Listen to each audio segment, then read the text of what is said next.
Tudo, né?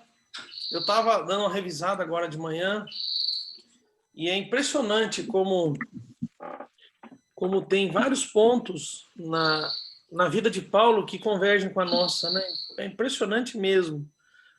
E nós tínhamos parado na semana passada no versículo 5. E nós precisamos dar uma otimizada, senão nós não acabamos nem o capítulo 1 até o fim do ano. Dá para ficar no capítulo 1 até o fim do ano. Então, só fazendo uma recapitulação, né? Lembrando que essa carta foi escrita aproximadamente no ano de 49 depois de Cristo, e ela é uma epístola conhecida por expressar a liberdade cristã. Paulo havia passado por aquela região da Galácia e havia pregado o evangelho. O povo tinha sido muito aberto, muito receptivo.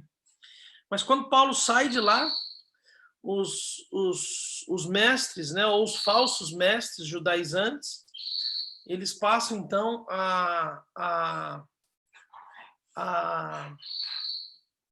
tentar tirar, passam a questionar a autoridade de Paulo.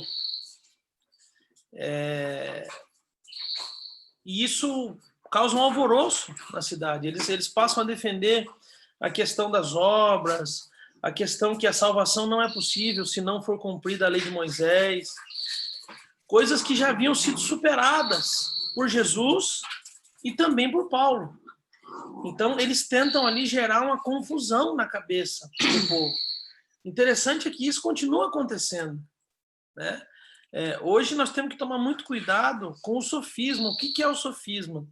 O sofisma é quando eu pego uma mentira e coloco entre duas verdades.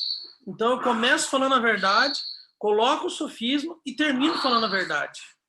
Isso é muito complicado, isso é muito perigoso. Nem sempre as pessoas que estão recebendo o evangelho, elas estão recebendo da forma como nós achamos que estamos transmitindo.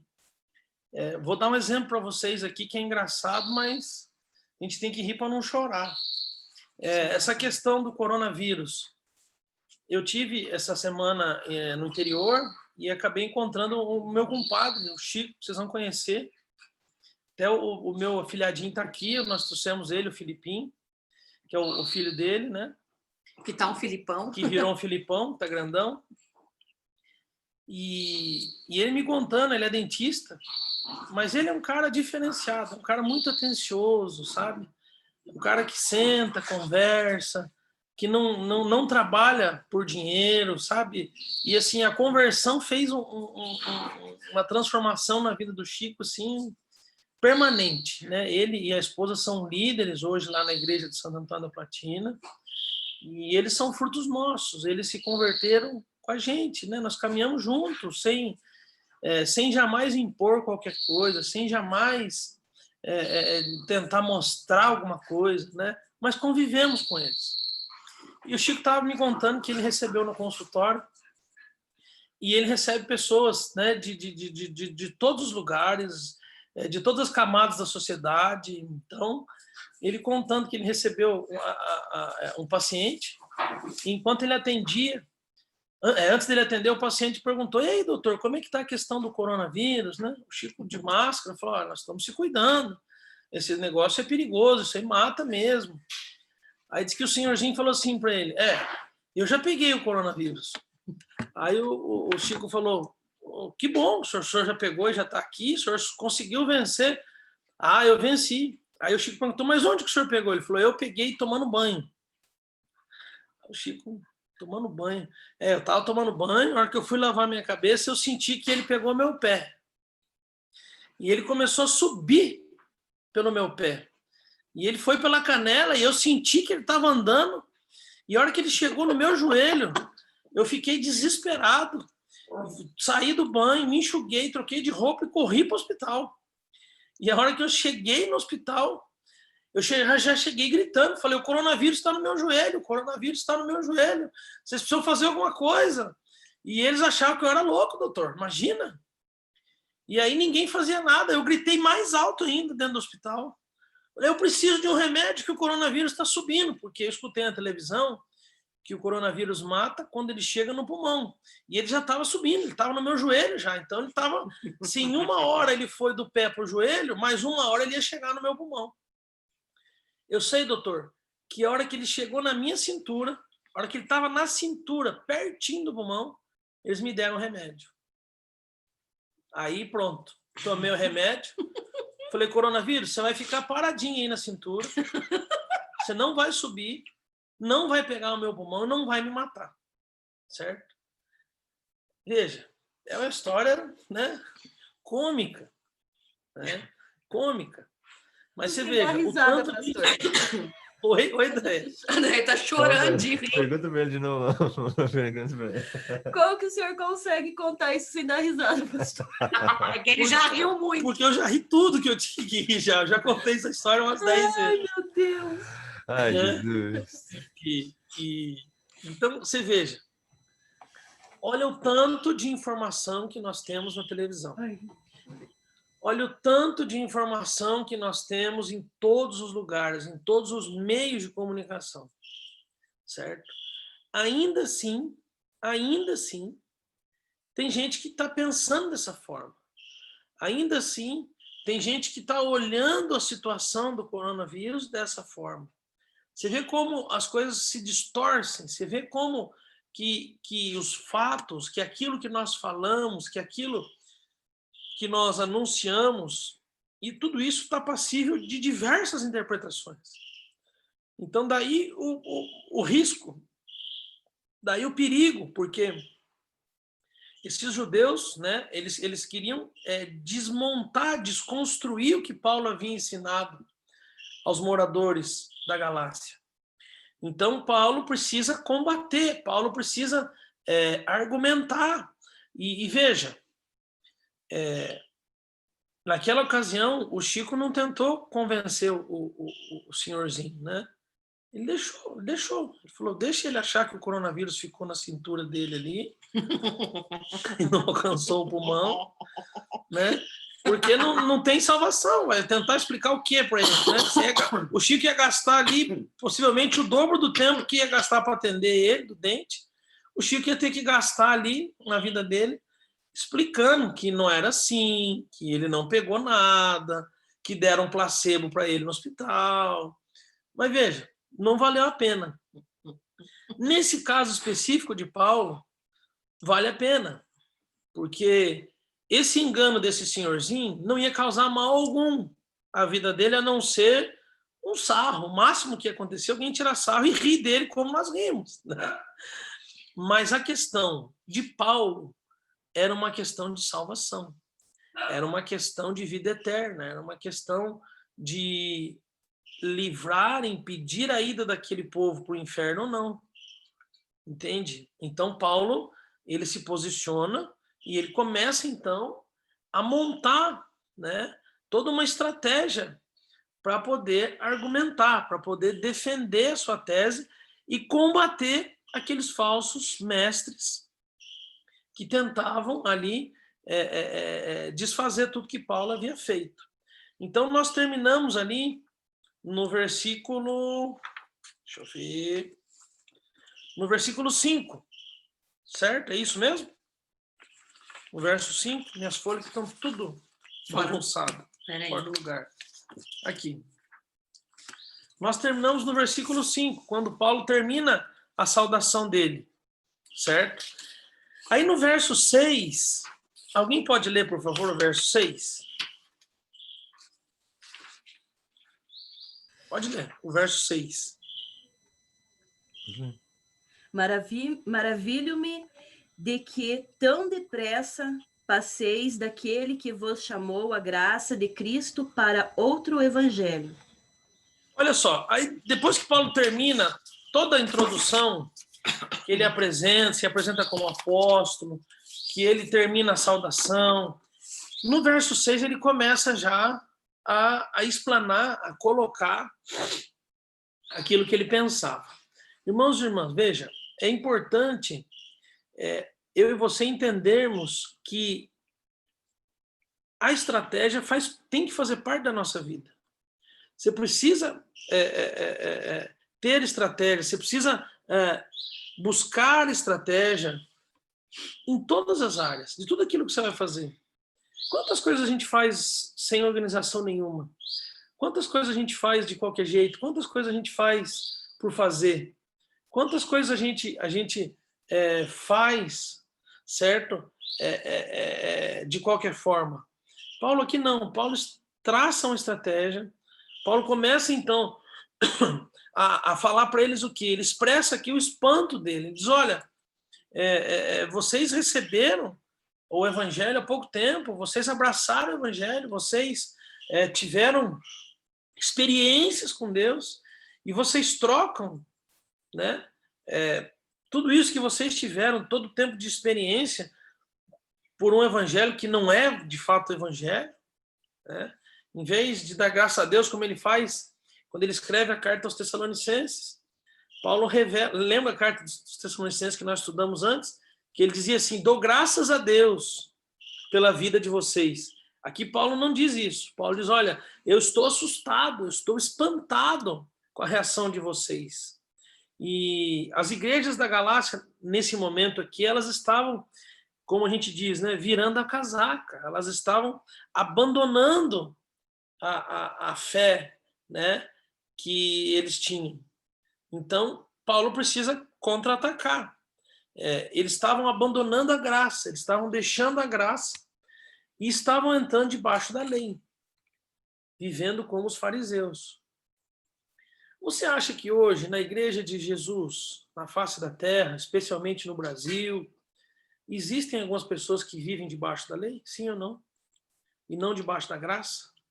Pessoas que são legalistas, pessoas que enxergam o erro na vida dos outros, pessoas que acusam, pessoas que tentam impor a autoridade a qualquer custo, pessoas que cobram, pessoas que perseguem, pessoas que oprimem. Sim ou não? Sim, existem, né? Eu fico pensando aqui, irmãos e irmãs, esse senhorzinho que foi lá no Chico, né? Você veja o dano, o estrago que pode ser feito na vida de pessoas como ele. Você já pensou se um falso mestre dos nossos tempos, porque os falsos mestres ainda existem, tá? Eles ainda estão por aqui. Aliás, hoje eles utilizam, né, meios de comunicação, eles utilizam canais de televisão, eles utilizam rádios, eles utilizam, né, força total. Você imagine o dano, o estrago que não pode ser feito na vida de uma pessoa dessa.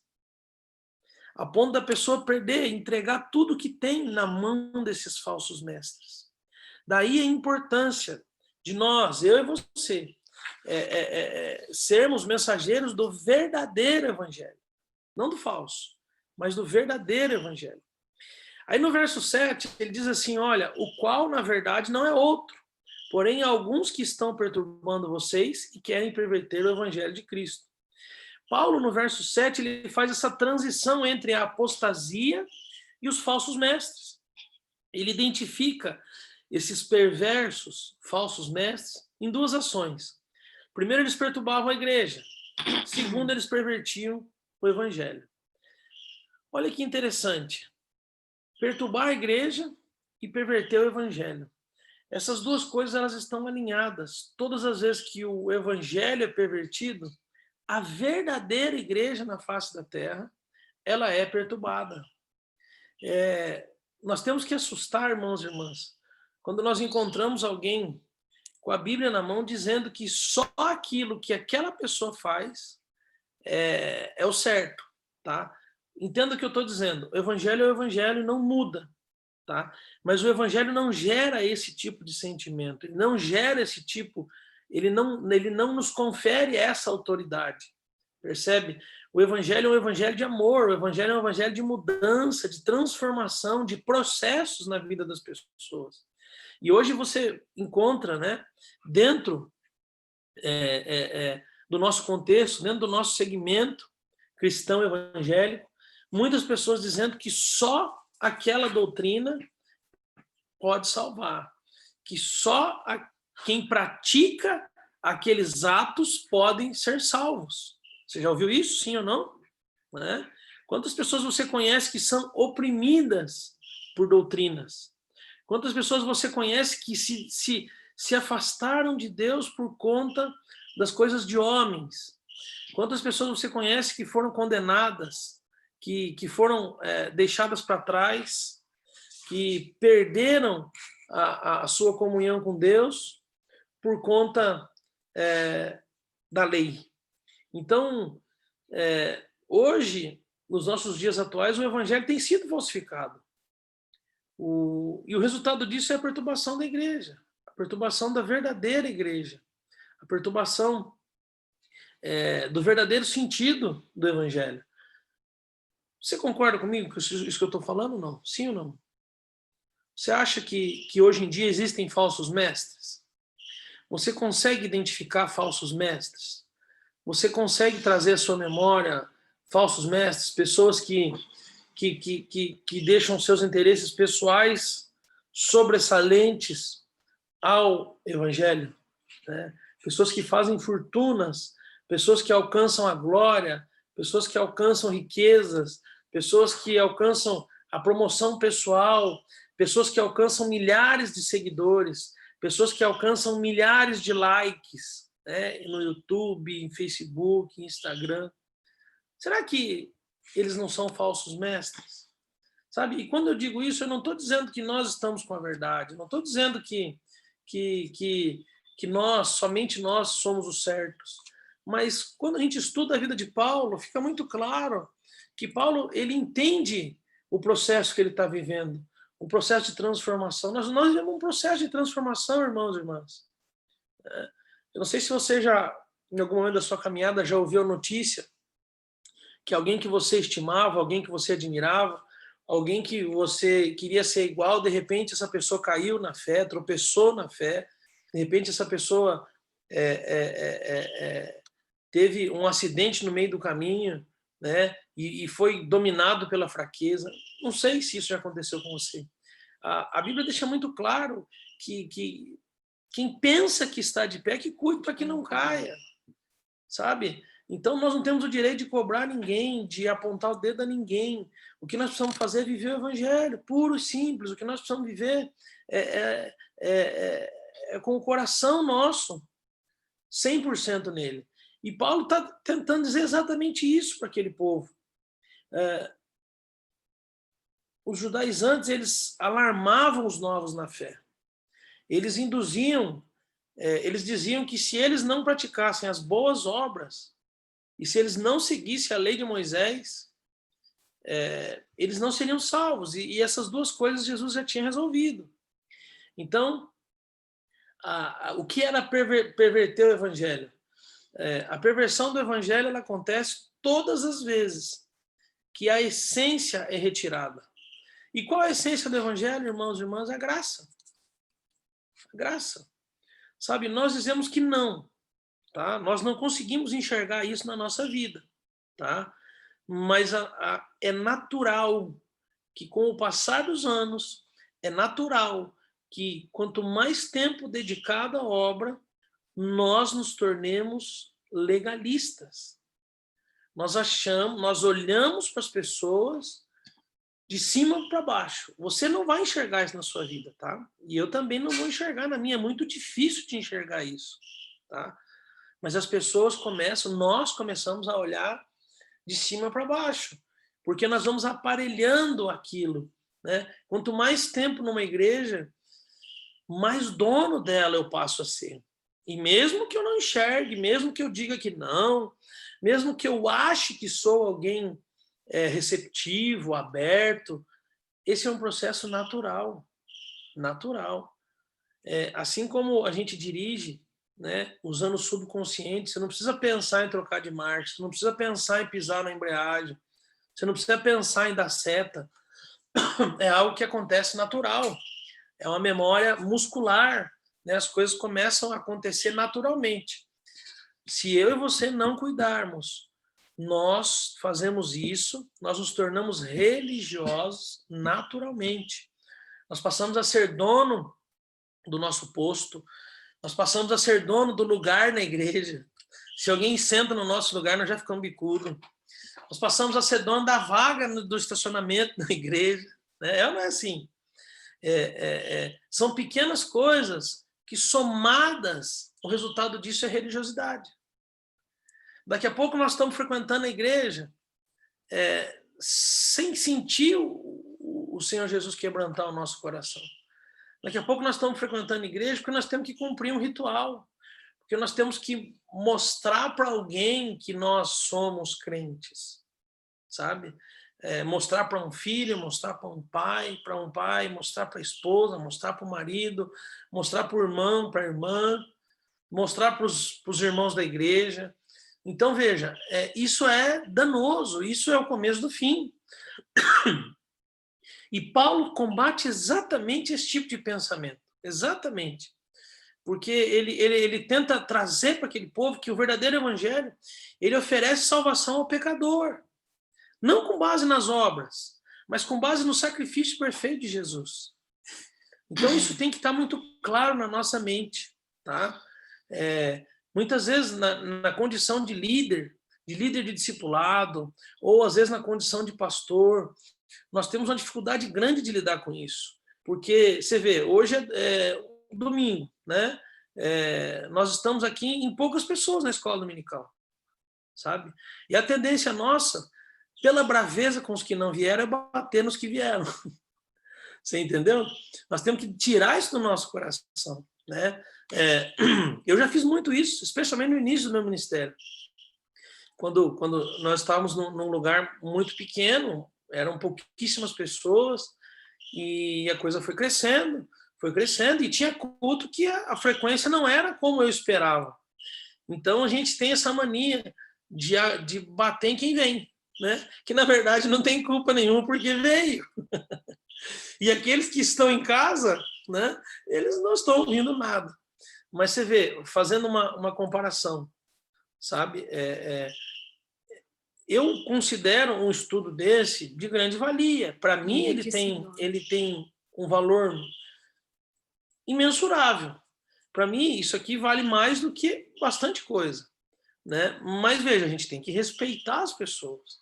Então, tá aí, nós estamos aprendendo, né? Nós estamos nos aperfeiçoando. E eu acredito que não é pela questão de tecnologia, de nada disso. Eu acredito que falta vontade mesmo, né? Eu acredito que falta compromisso mesmo. Mas nem por isso, nós vamos largar tudo, né? Existem pessoas bravas, né? Eu não sei se você já teve a oportunidade de caminhar com um pastor, com um líder bravo, rigoroso, né?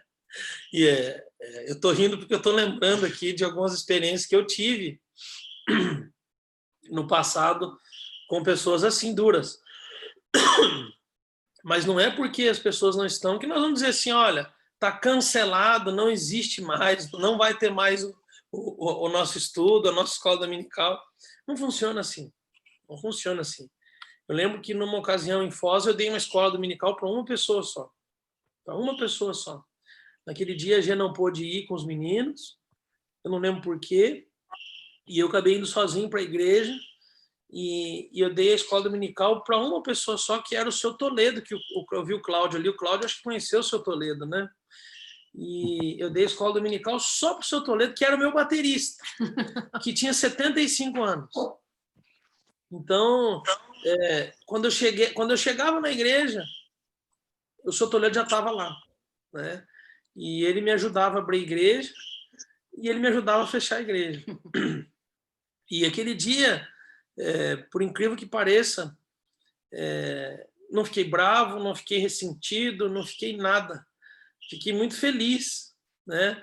E hoje eu consigo enxergar, hoje eu tenho a capacidade de enxergar, né, que poucos meses depois Jesus levou o seu Toledo para o céu. Então, talvez aquilo que foi ministrado aquele dia possa ter feito diferença na vida dele. E eu não me arrependo de nada disso, porque a virtude não está em nós. A virtude não está num salão cheio. A virtude não está se aqui nós estivéssemos hoje em 250 pessoas, né? Mas a virtude está na transformação de uma vida. Se um de nós aqui, nessa manhã, receber isso, com o coração aberto, E isso transformar a vida já valeu a pena. Já valeu a pena. Não. Pode falar, chega a falar. Não, é bem rapidinho com relação a isso que o Daniel está falando de transformar vidas, mas é um exemplo até engraçado. A gente recebeu aqui esses dias a Grazi e o André, o pastor André lá da igreja de Embaú, e até eles foram num culto com a gente. E eles começaram um trabalho do zero lá em Embaú, do zero. E o André conta que tinha dia que só estava ele e a Grazi na igreja, né? Ele já começou a rir.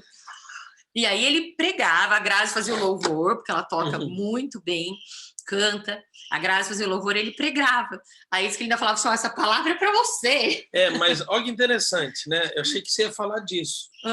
Eles aqui com a gente, né? E eles são amigos nossos da época da faculdade, então nós temos um vínculo muito bom, muito gostoso, né? Mas deixa eu só terminar, não, eu quero que você conte. Porque daí tinha dia que o André falava assim, poxa, eu não vou nem ministrar, só tá a Grazi aqui. Só tá nós dois aqui, tipo, o que eu vou fazer? Mas não, ele fazia todo o protocolo. E ele ficava bravo com a Grazi, porque era só os dois dentro da igreja. E a Grazi, ao invés de tocar 3 músicas, tocava uma só.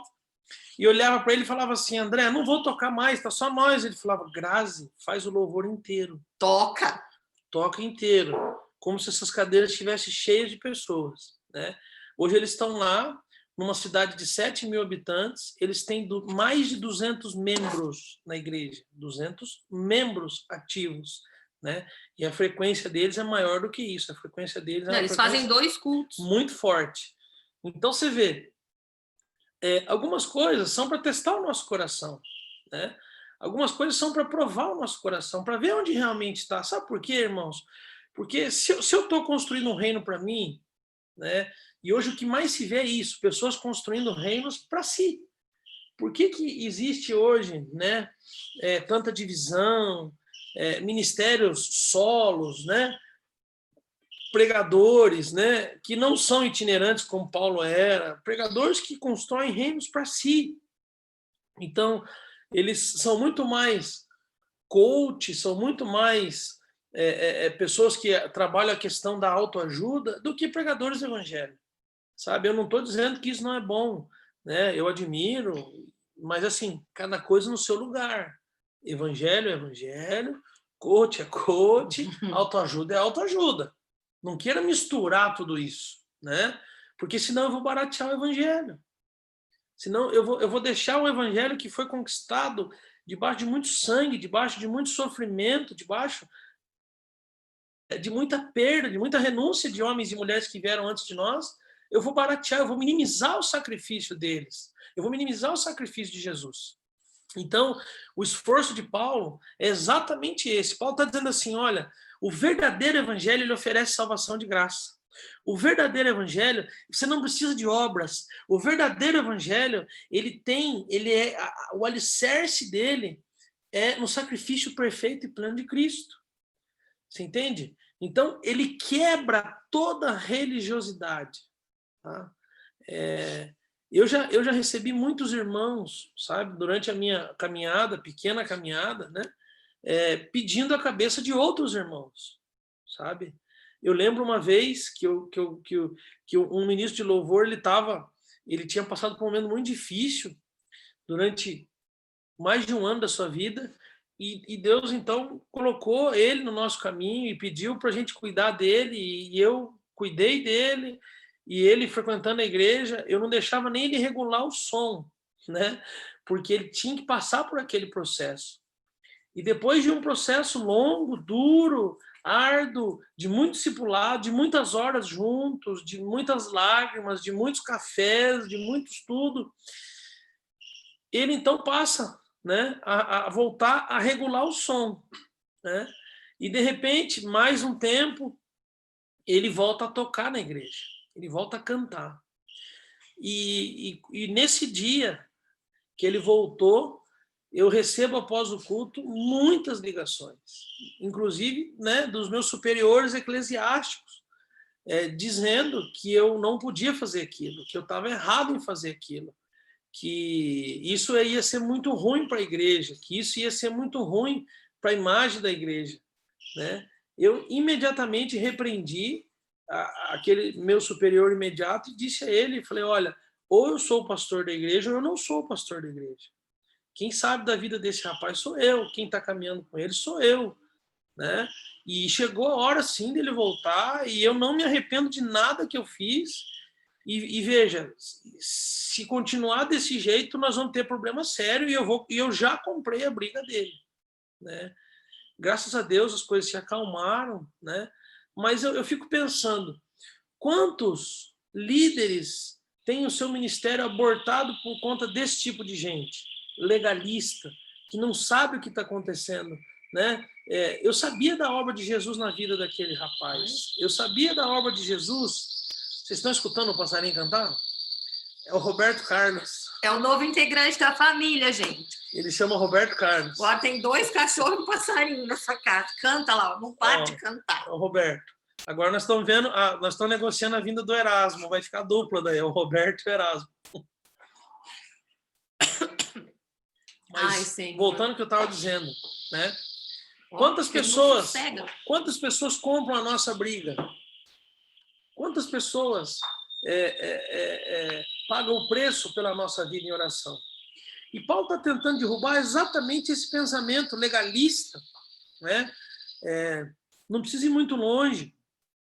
Ali na nossa igreja mesmo, né, havia uma pessoa entre nós que fazia mais de 25 anos que não ceiava, porque ela era oprimida pela lei, porque ela dizia que não podia cear, ela ouvia que não podia cear, que ela não podia, né? E numa conversa simples, numa visita simples que foi feita na nossa igreja, né? No final ali do culto, ela veio conversar comigo e eu, mas assim, da forma mais espontânea possível. Eu falei, olha, a mesa não é minha, a mesa não é da igreja, a mesa não é de homens, a mesa é do Senhor Jesus, e é Ele que impõe a mesa para você, né? Então, você está convidado à próxima ceia a participar conosco. Pronto, né? E impressionante como uma coisa simples da nossa rotina interfere, né, tão profundamente na vida das pessoas. Então, Paulo está tentando derrubar exatamente esse tipo de pessoa que oprime, que joga a lei em cima de nós. Sabe? Veja, você e eu somos salvos pela graça, irmãos e irmãs. É a graça que nos salvou. E Jesus já fez o que tinha que ser feito, já está consumado. Ele morreu e ele ressuscitou. Então, veja, o que nós precisamos é só ajustar os parafusos, só mais nada. Tá? A grande obra já foi feita, o melhor de Deus já veio, Jesus já morreu por você e por mim. Nós já estamos salvos. O que nós precisamos fazer é melhorar um pouquinho a nossa vida, fazer alguns ajustes no nosso caráter, na nossa personalidade, naquilo que nós fazemos que não está de acordo com a palavra. É isso, sabe? Isso tem que ser leve. O evangelho tem que ser leve para nós. Os seus efeitos e os seus desdobramentos, não. Os seus efeitos e os seus desdobramentos, quanto mais perto de Jesus eu chego, mais difíceis as coisas ficam, né? Mais pesado, mais custoso. Por quê? Porque o evangelho custou o sacrifício de Jesus. Jesus morreu para nos salvar. Jesus morreu para nos libertar. Jesus morreu para garantir a nossa vaga na eternidade. Jesus não morreu para nós sermos felizes aqui, para vivermos no mar de rosa aqui, e tá tudo bem, né? É por isso que existe essa teologia que eu não recomendo, que é a teologia da prosperidade, que ela afirma que você não prospera por 2 razões, ou porque você tem pecado na sua vida, ou porque você não é fiel a Deus, sabe? Aí eu fico pensando em Jesus, né? Jesus teve pecado? Não, nenhum pecado. Jesus foi fiel a Deus? Sim. Até o fim, até expirar na cruz. Tá, mas e o final? Aos olhos humanos, aos olhos terrenos, o final de Jesus não foi um final de glória. Concorda comigo? Jesus morreu crucificado, né? Depois ele ressuscitou, mas veja, ele não tratava de coisas terrenas. Então, eu não posso focar no resultado, porque eu sou forasteiro nessa terra, eu estou de passagem por aqui. O que eu almejo, o que eu olho é a eternidade. É lógico que tudo isso começa aqui. É lógico que se eu consigo plantar, estabelecer na minha vida os princípios, né, as bases, os pilares do evangelho, o resultado aparece, né, o resultado surge. É como aquela dinâmica da água, né? Você pega um copo de água um pouquinho turva, né, um pouquinho suja, e você começa a derramar água limpa, o que é que vai acontecer? A tendência daquela água é ficar mais limpa, mais, né, ela fica transparente, cristalina. Assim é a nossa vida. À medida que o evangelho vai entrando, né, à medida que o evangelho vai entrando, né, eu vou colocando o evangelho aqui dentro do meu copo, o que vai saindo? Vai saindo as impurezas, vai saindo os sentimentos impuros, vai saindo a perversidade, vai saindo a mentira, vai saindo a lascívia, vai saindo, né, as paixões, vai saindo tudo que tem que sair. E o evangelho vai ocupando, então, lugar na nossa mente, o evangelho vai ocupando lugar no nosso coração. Eu começo a mudar a minha postura com as pessoas que convivem comigo, eu começo a colocar em prática aquilo que a palavra me ensina, eu começo a honrar pai e mãe, eu começo a amar a esposa, eu começo a cuidar dos filhos. Você percebe? É um processo, é algo, não é algo mecânico, não é algo, né? Nós temos a tendência de querer enxergar a regra, né? Ia ser tão fácil, né? Se tivesse uma cartilha escrito assim na capa: Igreja Metodista Fazenda Rio Grande, 50 normas para alcançar o céu, né? 50 coisas que você deve fazer e 50 coisas que você não deve fazer para ser salvo. Pronto, acabou, né? Você ia pegar aquilo ali, ia decorar aquilo ali e ia ter uma vida, né? Mas você acha que Deus, quando olha para você e para mim, ele quer isso? Claro que não. Claro que não, longe disso. O que Deus quer é que você seja aperfeiçoado nele, que eu seja aperfeiçoado nele, através dele, né? Nós somos individuais, nós somos únicos. Cada um de nós, né, fomos feitos com nossas peculiaridades, né? Então, veja, Deus, quando olha para você, ele olha para você. Deus, quando sonha com você, ele sonha com você. Deus, quando olha para o Cláudio, ele fala: ó, o Cláudio é único, o Cláudio tem habilidades, o Cláudio tem dificuldades, ele tem virtudes, tem defeitos que são só dele, né? Quando ele olha para a Lu, ele diz assim: olha, a Lu é única, a Lu tem uma capacidade, uma facilidade para as coisas que poucas pessoas têm. Em compensação, para outras, né, ela tem mais dificuldade, e eu quero cuidar, eu quero aperfeiçoar ela do jeito que ela é. Então Deus nos ama, Jesus nos ama do jeito que nós somos. Sabe, você não precisa de um estereótipo, você não precisa. Eu confesso que no início da minha conversão, aqui em São José dos Pinhais, em um dos cultos que eu fui, no início os meninos eram bem pequenos, quando sentou do meu lado na igreja, alguém de boné, né, eu olhei aquilo ali. Aí, de repente, eu comecei a observar na igreja, eu enxerguei mais um, mais dois, mais 10, mais 20. Eu falei: gente, eles usam boné aqui, né? E eu comecei a perceber que aquilo era natural, né? E eu falei: mas eu fui ensinado que boné é uma falta de respeito de boné na igreja, né? E fui ensinado mesmo, né? E foi por conta desses ensinamentos, e veja, eu não acuso quem me ensinou, tá? Porque quem me ensinou também aprendeu, né? E quem ensinou para aquele que... E assim vai, né? Mas veja, o que vai mudar a minha vida estar de boné ou não? O que vai mudar a minha vida se eu tiver com piercing ou não? O que vai mudar a minha vida se eu tiver uma tatuagem ou não? Você percebe? São coisas, são carimbos que o homem coloca em Deus, tá? Jesus te ama do jeito que você é. Eu escutei uma vez, perdão de cortar, um pregador falando, né, que se Jesus quisesse o seu exterior, ele primeiro ia converter o teu guarda-roupa, né? Mas não, ele quer o teu coração. Ele quer que você venha do jeito que você tá. Porque o que adianta, né? Ele quer tratar você. Porque se você quiser pecar, você vai pecar de burca, num olhar. né? Então, ele quer o teu coração, é isso que ele quer mudar. E a partir do momento que você entregar o teu coração, o Espírito Santo vai começar a ministrar. E vai falar para você o que é certo, o que é errado, que conduta que você tem que deixar, que conduta que você tem que aderir no seu novo estilo de vida. Então, isso que o Daniel falou é muito difícil. E quando eu falo isso, gente, eu sempre friso isso com vocês na questão dos filhos de pastor. Porque eles já me questionaram dos meninos ir com camiseta de futebol na igreja. Ah, se teu filho tem que ter camiseta de Atlético na igreja, mas tá dentro da igreja. Ou você quer que ele tá num bar bebendo com uma polo, né? Deixa que a camiseta do Atlético tá dentro da igreja, tá escutando a palavra. Você tá entendendo? E isso faz a gente, em alguns momentos, desanimar. Então, o que o Daniel falou, eu tenho pensado muito nisso, né? É um tabu, é colocado assim, não, tem que ser assim. Eu tenho um exemplo da pessoa que me discipulou para Jesus. Tem a pessoa que me ganhou e tem a pessoa que me acompanhou, que são duas mulheres que eu tenho contato até hoje, gosto muito delas. Que o filho dela tocava no louvor.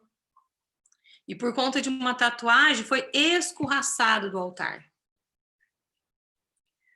Saiu da igreja. Foi para uma outra igreja, onde podia, né? Onde bem assim, uma igreja que não pregava isso, mas pregava o amor realmente. Mas o que eu quero dizer de tudo isso? Até hoje o menino está desviado. Ele não voltou para a igreja, ele tocava no louvor da igreja, porque um dia alguém questionou por ele estar de boné e com uma tatuagem servindo a Deus. Eu não sei, ele tem a semente no coração dele, tá? Ele tem uma mãe e um pai temente a Deus, que se não fosse esse casal, eu não sei aonde nós estaríamos agora, porque Deus usou eles como instrumento, mas uma instituição, tá? Afastou o filho dela. Eu não vou falar que uma instituição frustrou os planos de Deus, porque eu sei, né, que esse menino um dia ainda vai voltar e vai testemunhar o que ele está passando, né, a formação que ele teve, esse período que ele teve longe, mas por causa de um julgamento, por ele ter uma tatuagem e um boné, ele nunca mais sentou para tocar na igreja. Então a gente tem que ter muito cuidado com isso. Sabe por quê? Veja, porque nós reagimos às situações de forma diferentes, né? Talvez alguns de nós já tenham maturidade para entender isso. Mas você pega uma criança, a criança não tem maturidade. Você pega um jovenzinho, ele não tem maturidade para entender aquilo. Ele fala, mas espera lá. Exatamente. Que negócio é esse? O que diferença vai fazer o meu boné, né, num culto? Né? Eu estou dando meu coração. O boné é porque eu gosto. Né? O pastor Rodrigo Soeiro me deu um testemunho muito forte uma vez. E estava só eu e ele conversando, né?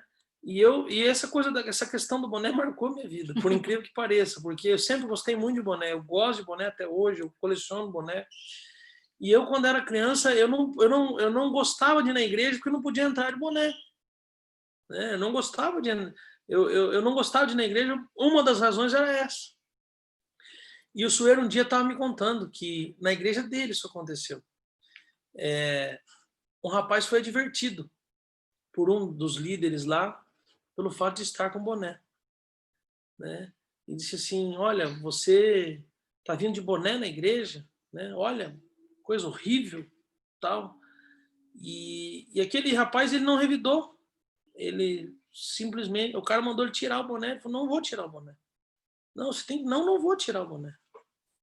Aí, a palavra daquele menino foi o seguinte, ele falou, olha, esse boné é uma recordação que eu ganhei do meu pai, que já faleceu. E a melhor coisa que eu tenho, quando eu estou aqui, eu lembro muito dele. Quando eu estou aqui, eu penso em coisas que eu poderia ter feito para ele e não fiz. Então, uma forma de eu trazer meu pai para o coração é vir ao culto de boné. Mas se eu não posso ficar de boné nessa igreja, não tem problema, eu estou indo embora. Porque eu vou encontrar uma que eu posso. Né? Então, daquele dia em diante, pode entrar de boné agora na igreja dele, né? Mas ele falou assim que aquilo mexeu demais, impactou demais a vida dele. Ele falou, olha, o melhor que eu tenho é isso aqui. O melhor que eu tenho, né? Veja, e o que isso vai afetar a salvação de alguém, irmãos e irmãs, com todo respeito, sabe?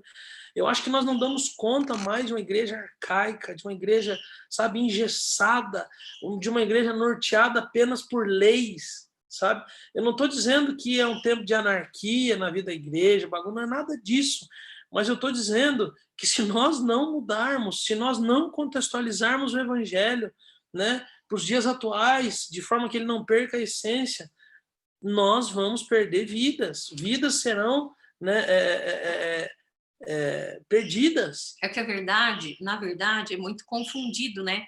Princípio com lei. Exatamente. Confunde-se princípio com lei. Nós não estamos falando em quebrar princípio, né? Agora a pessoa já acha que não tem esse discernimento. Aí não tem sabedoria mesmo para conduzir as coisas. Irmãos, irmãs, nós enroscamos no 7. Mas assim que é bom. Mas é bênção. Nós tínhamos que chegar hoje no 24. É bênção, pastor. É bênção. Tem tempo até o final do ano. Tem tempo. Tudo certo. Já são 11 horas, eu não gosto de atrasar, porque eu sei que às vezes algumas pessoas têm seus afazeres. Né? Mas assim, quero abrir o momento aí para... Achei um boné. O problema é o boné. Agora não vão deixar a mulher do pastor na igreja, porque ela usa o boné. Douglas está de boné também. Aí, ó, Douglas, estamos juntos. Então, eu queria abrir um pouquinho para vocês, né? Ouvir um pouquinho vocês rapidamente aí. O que nós podemos aprender junto nesse domingo aí cedo. Fica à vontade, tá? Todos, né? Para falar o que quiser, por favor. Mas falem, importante. Para poder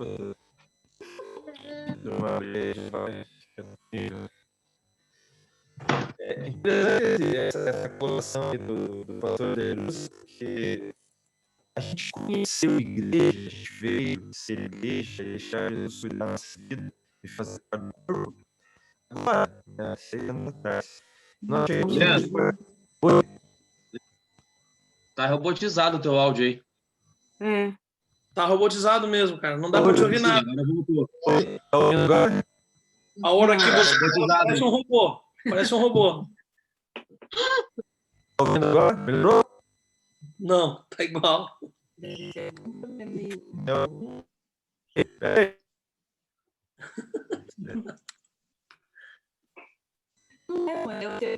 agora? Melhorou? Meu Deus, mas que eu tô falando. Tá robotizado. A impressão que dá, Leandro, é que algum mecanismo, alguma coisa está ligada, porque é uniforme. Quando você e a Andréa falam, é uma coisa assim, não tem algum efeito, algum filtro, parece. Tá com a voz do Darth Vader, do Star Wars aí. De repente foi porque eu abri os outros, não sei. Continua assim? Continua? Continua. E não tava, tá? Não tava, ficou agora. Ficou agora. Bom, dá uma olhada aí, às vezes alguma coisa, algum botãozinho, alguma função. Mudou alguma coisa agora? Agora sim.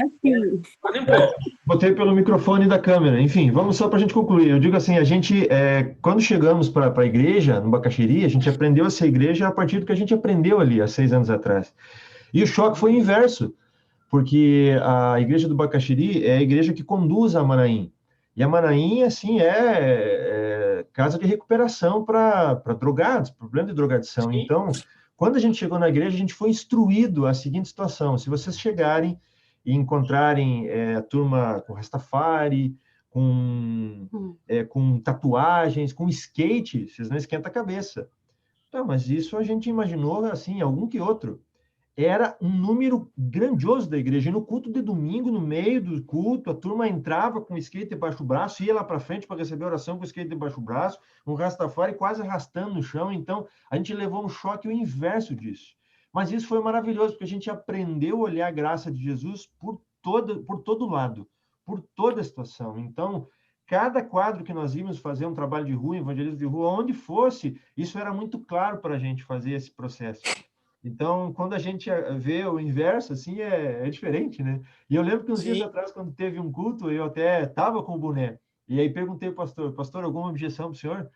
Aí o senhor me respondeu, não, sem nenhum problema, né? Então, eu fiquei de boné porque a gente aprendeu. Meia hora com Jesus, a gente fazia isso já para quebrar o protocolo com as pessoas. As pessoas Pastor vinham... Paulo prega de boné. de boné o tempo inteiro. Então, as pessoas vinham e perguntavam assim, vocês usam boné? Eu falei, sim, sem problema algum.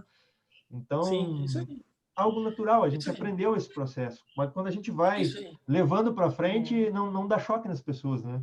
O pastor Exatamente. Eduardo, ele costumava falar que um irmão tatuado, ele é apenas um vaso mais decorado do que nós.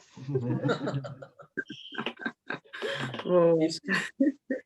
Existem coisas mais importantes para nos preocuparmos, né? Com certeza, com certeza. Isso que eu falo. Né? Mais alguém quer falar alguma coisa, gente? Vamos orar? Vamos orar? Leandro, pode orar por nós, por favor? Lembrando que hoje nós temos o nosso culto às 17 horas, tá? E o culto hoje vai ser maravilhoso. Preparem suas mesas de ceia. Porque Jesus vai derramar o seu poder. Tem um corinho assim, né? O culto Amém. hoje vai Amém. ser Amém. maravilhoso. É isso aí. Amém, gente? É isso aí. Amém. Ora para nós, Leandro, por Isso aí. favor. Oramos então.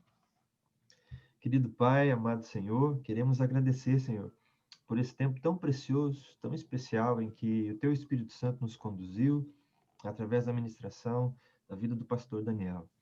Que tudo que nós ouvimos, Pai, que tudo que nós conversamos, que tudo que nós aprendemos aqui, nós possamos pôr em prática nessa nova semana em que o Senhor nos agracia, uma nova semana em que a Tua mão nos ampara, que a Tua mão está estendida sobre nós. Que possamos, Pai, viver o Teu verdadeiro Evangelho, que possamos ver realmente, Pai, as pessoas conforme o Senhor vê, sem leis, sem formas que não são concernentes ao Teu coração. Nos ensine isso, Pai, nos ensine isso. Vá nos dando o Teu Espírito Santo, Pai, a todo tempo. E que possamos crescer, Pai, diante do Senhor. Crescer como filhos, como filhas do Senhor. Nós te agradecemos, Pai, por tudo que o Senhor é nas nossas vidas, pela Tua imensa graça derramada sobre nós. Pedimos, Pai, que nessa nova semana que se inicia, o Senhor esteja no controle das nossas vidas. E nós te agradecemos e te louvamos no nome santo de Jesus. Amém. Amém. Amém. Senhor. Amém. Gente, que Deus abençoe todos, tá? Que nós possamos ter o domingo aí abençoado na presença de Deus, tá? Em nome de Jesus. Tá bom? Amém.